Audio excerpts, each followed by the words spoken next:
এখনকার দিনের বাচ্চাদের কিছু জিজ্ঞাসা করলে যেমন ভাবে উত্তর দেয়। তোমার নাম কি মানা?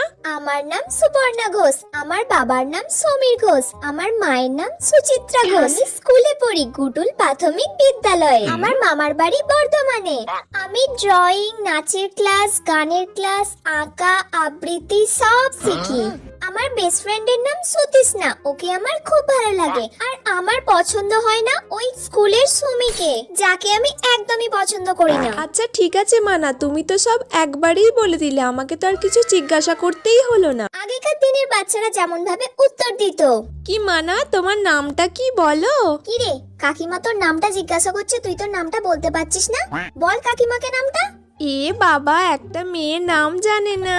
আসলে কি বলুন তো, ও না একটু লোক দেখলে বেশি লজ্জা পেয়ে যায়, সেই জন্য কিছু বলতেই পারে না। আসলে আমার মেয়েটা না খুব লাজুকে। আরে পালাচ্ছ কেন? দাঁড়াও দাঁড়াও।